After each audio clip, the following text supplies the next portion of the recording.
بات آئی ہے ضمنی طور پہ تو سمجھ لینی چاہیے ہمیں یہ مغالطہ ہے کہ اللہ کا ذکر 5 ٹائم کیا، ہاں فرض پورا ہو گیا، لیکن محبوب نہیں ہے، استحباب کے اوپر دلالت نہیں کرتا۔ ذکر اللہ کا یہ ہوتا ہے کہ انسان چلتے پھرتے اٹھتے بیٹھتے سوتے لیٹے ہر وقت اللہ کی یاد میں رہے۔ ہاں سبحان اللہ کہنا، الحمدللہ کہنا، ان کے فضائل ہیں، انکار نہیں ہے، کوئی انکار نہیں ہے، لیکن سبحان اللہ الحمدللہ کے بغیر بھی انسان ذاکر بن سکتا ہے۔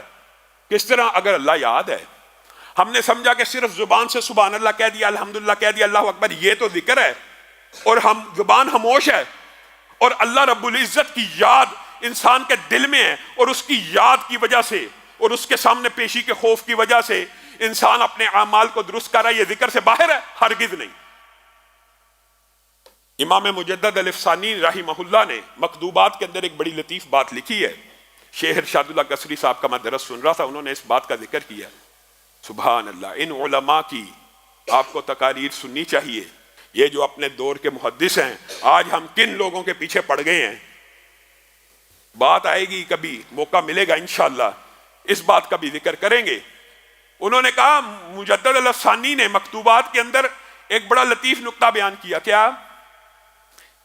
ایک بندہ تجارت پہ جا رہا ہے، دکان پہ جا رہا ہے، اور دکان پہ سبحان اللہ، اللہ اکبر، الحمدللہ پڑھتا جا رہا، پڑھنا چاہیے، لیکن حرام بھی کما رہا ہے، ناپ تول میں کمی بھی کر رہا ہے، فراڈ بھی لگا رہا ہے، جھوٹ بھی بول رہا ہے، کمائی کے وہ ذرائع استعمال کر رہا ہے جو اللہ نے منع کی ہیں، تو یہ بنیادی طور پہ ذکر کے فلسفے سے غافل ہے، اس کو پتہ ہی نہیں ذکر کہتے کس کو ہے۔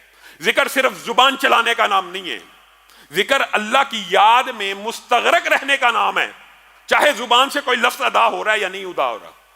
یہ رسول اللہ صلی اللہ علیہ وسلم کی بنیادی طور پہ زندگی یہ تھی کہ رسول اللہ صلی اللہ علیہ وسلم اللہ کی یاد میں ہر وقت مستغرق رہتے تھے۔ ایک بات آئی ہے تو سمجھ لیجئے، وہ یہ ہے کہ اللہ کا ذکر 24 گھنٹے مطلوب ہے، اللہ کو 24 گھنٹے مطلوب ہے، چاہے زبان چل رہی ہو یا نہ چل رہی ہو۔ ہم نے ذکر کے ٹائم مقرر کیے ہیں، کرنے چاہیے، اور یہ ہوتا بھی اس لیے، یہ جو رمضان کا مہینہ آتا ہے، یہ جو نمازیں ہیں 5 نمازیں، بنیادی طور پہ اقیم الصلاۃ کا جو قرآن پاک میں لذکری اللہ تعالیٰ رب العزت نے جو کہہ دیا کہ میری ذکر کے لیے، یاد کے لیے نماز کو قائم کرا، تو نماز بنیادی طور پہ اس ٹریننگ کا حصہ ہے کہ جو اللہ کی یاد کی طرف لے کے جاتی ہے۔ ان الصلاۃ تنہا عن الفحشاء والمنکر، یہ نماز 5 وقت آپ کو یاد کراتی ہے کہ رب کو نہیں بھولنا۔ یہ صرف ایک تربیت کا انداز ہے۔ یہ جو رمضان کا مہینہ آتا ہے نا، یہ دلوں کے اوپر سے جو زنگ کو اتارنے کے لیے ہوتا ہے کہ پورا سال غفلت میں گزار لیا، اپنے آپ کو رینیو کر لو، اپنی اوورالنگ کر لو، اپنی اصلاح کر لو، اللہ کی یاد میں مستغرق ہو جاؤ۔ تو بنیادی طور پر اللہ رب العزت ہر وقت زبان چلانے کو بھی نہیں، اپنی یاد میں مستغرق رہنے کو پسند فرماتا ہے۔ اور اگر بندہ یہ سمجھتا ہے کہ میں ذکر بھی کر رہا ہوں، نماز بھی پڑھ رہا ہوں، حرام نہیں چھوٹ رہا اور جھوٹ نہیں چھوٹ رہا اور بے حیائی نہیں چھوٹ رہی، تو اس کو خالی زبان سے سبق سنانے کی عادت تو پڑ گئی ہوئی ہے، دل میں اللہ کی یاد موجود نہیں ہے۔ خالی سبق سنانا، نماز آج ہم پڑھتے ہیں، سبق سنانے آتے ہیں، آئے حاضری دی، سبق سنایا، اللہ کو سبق سنا کے چل دیے، اور پھر لوٹ مار شروع کر دی، پھر بد اخلاقی شروع کر دی، پھر نظر بازی شروع کر دی، پھر انٹرنیٹ کھول لیا۔ یہ ذکر اس لیے ہے، ذکر تو اس لیے ہے کہ تجھے تیری نماز فحاشی عریانی بے حیائی سے روکے، یہ اصل ذکر ہے، اور ہر وقت اللہ کا ذکر ہونا چاہیے۔ اور یہ میں آپ کو بات بتلاؤں، یہ میں آپ بات ایک غیر حقیقی یا غیر زمینی حقائق کی بات نہیں کر رہا، دنیا میں ایسے لوگ موجود ہیں، ہمارے اسلاف کے واقعات موجود ہیں جنہوں نے ایک ایک لمحہ اللہ کو یاد کیا، ایسے ایسے محدثین گزرے ہیں۔ ہم نے تو چلو یہ بنا لیا کہ کھانا شروع کرنے سے پہلے بسم اللہ پڑھیں گے، کھانے کے آخر پہ دعا اللہ کا شکریہ ادا کریں گے، یہ تو چلو شکر ہے کچھ مسلمان کرتے ہیں، اور بعض مسلمان اب یہ بھی چھوڑ چکے ہیں۔ ایسے ایسے اسلاف میں سے لوگ گزرے ہیں جو ہر لقمے سے پہلے بسم اللہ پڑھا کرتے تھے، ہر لقمے سے پہلے، ہر لقمے سے پہلے، اور ہر لقمے کے بعد الحمدللہ پڑھا کرتے تھے، اور آج بھی الحمدللہ چند لوگ دنیا میں ایسے موجود ہیں جو اللہ کو ایسے یاد رکھتے ہیں، ہر لقمے سے پہلے بسم اللہ اور ہر لقمے کے بعد الحمدللہ کہنے والا، یہ اللہ کی یاد ہے۔ اور آپ حیران رہ جائیں گے، ایک مثال آئی ہے ذہن میں، آپ باتھ روم جاتے ہیں، بیت الخلاء جاتے ہیں، آپ جس عالم میں ہوتے ہیں، آپ کو پتا یہاں پہ تو ذکر کرنا کس نے منع کیا؟ اللہ نے، اور رسول اللہ صلی اللہ علیہ وسلم نے منع کر دیا کہ اس عالم میں آپ نے اللہ کا ذکر نہیں کرنا، گویا یہ حکم الہی اور ثواب کا کام ہے۔ لیکن آپ نے کبھی غور کیا، آپ جب باتھ روم سے باہر نکلتے ہیں کیا کہتے ہیں؟ غفرانک۔ یہ حدیث سے ثابت ہے نا، آپ کیوں کہتے ہیں غفرانک؟ کبھی آپ نے یہ غور نہیں کیا؟ اللہ معاف کر دے، تعمیل تو اللہ کے حکم کی، ذکر تو اللہ کا اندر نہیں کیا کہ اللہ نے حکم دیا، اور باہر آ کے کہہ رہے ہیں غفرانک، اللہ مجھے معاف کر دے۔ یہ اس لیے ہے کہ وہ چند لمحے اللہ جب تیری یاد سے، تیری زبان کے اوپر تیرے ذکر سے خالی گزرے ہیں، ان لمحوں کی کوتاہیوں کو اللہ معاف کر دے۔ یہ انسان کی زندگی کا خلاصہ ہے۔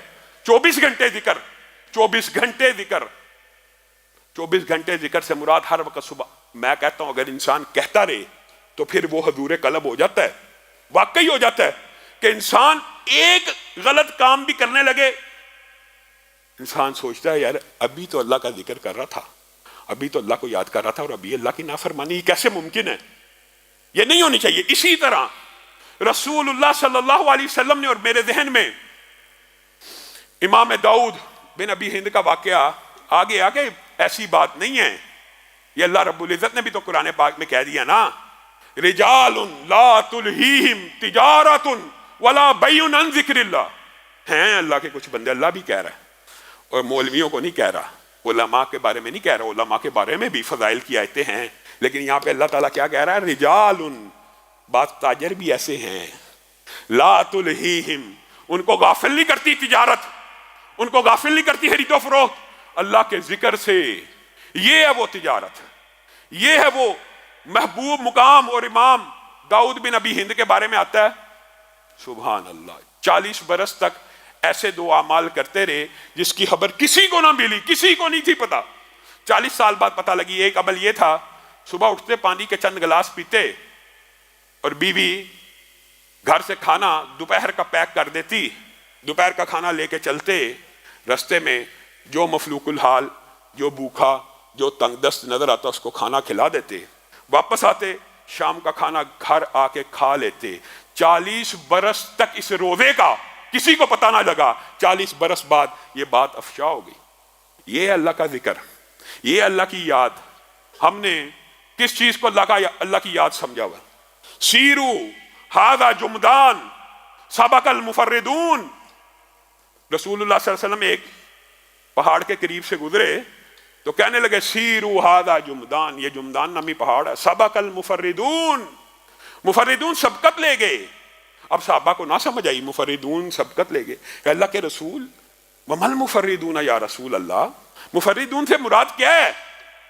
تو رسول اللہ صلی اللہ علیہ وسلم نے فرما دیا الذاکرون اللہ کثیرا والذاکرات، جو اللہ کا ذکر کثرت سے کرتے ہیں، جو اللہ کا ذکر کثرت سے کرتی ہیں۔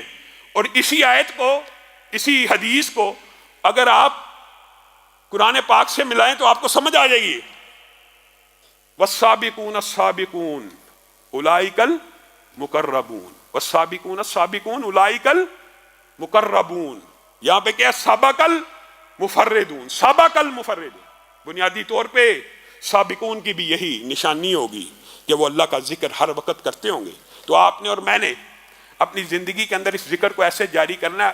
اور میں آپ کو ایک بات بتاؤں، اس عمل کو کبھی چھوٹا نہ جانیے گا، والا ذکر اللہ اکبر، اللہ کا ذکر۔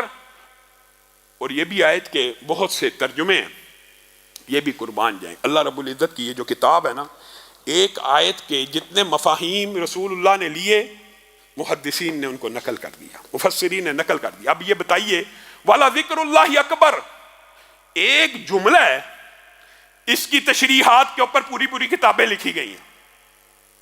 ان میں سے بعض مفاہیم میں آپ کے سامنے رکھوں گا، آپ خود قرآن پاک کی اعجاز علمی سے حیران رہ جائیں گے۔ والا ذکر اللہ اکبر، اللہ کا ذکر کرنا بہت بڑی نیکی ہے، بالعموم یہ ترجمہ ہم سمجھتے ہیں۔ یہی سمجھا جاتا ہے نا، اللہ کا ذکر کرنا، بندے کا، مخلوق کا خالق کا ذکر کرنا بہت بڑا ہے، بہت بڑی نیکی ہے۔ محدثین نے کہا ایک ٹرانسلیشن، ایک ترجمہ تو یہ ہے، لیکن دوسرا ترجمہ یہ ہے وَلَا ذِكْرُ اللَّهِ اکبر، اللہ کا اپنے بندے کا ذکر کرنا بہت بڑی بات ہے۔ اور یہی قرآن کی دوسری آیت سے ثابت ہوتا ہے، فَاذْكُرُونِي أَذْكُرْكُمْ، تم میرا ذکر کرو میں تمہارا ذکر کروں، میرے جو جی میں یاد کرے گا میں رب جی میں یاد کروں گا، جو مجلس میں یاد کرے گا اس سے بہتر مجلس میں ذکر کروں گا۔ تو گویا اللہ کا ایک مطلب یہ بھی ہے کہ اللہ کا اپنے بندے کا ذکر کرنا بہت بڑی بات ہے۔ ایک تو یہ ہے کہ بندہ اللہ کا ذکر کرے، یہ بڑی بات ہے، اور ایک یہ ہے اللہ بندے کا ذکر کرے۔ اور تیسرا مفہوم محدثین نے یہ بھی لکھ دیا کہ ایک مطلب اس کا یہ ہے وَلَا ذِكْرُ اللَّهِ اکبر، یہ جو ذکر ہے یہی وہ بلند ذکر ہے جس سے اللہ تعالیٰ سارے گناہوں کو معاف کر کے بندے کو جنت میں داخل کر دیتے ہیں، اور یہی وہ ذکر ہے۔ پھر بعض حدیثیں بھی لے کے آئے، خیر یہ ایک الگ باب ہے، بات ضمنی طور پہ آئی ہے تو دماغ اس طرف چلا گیا۔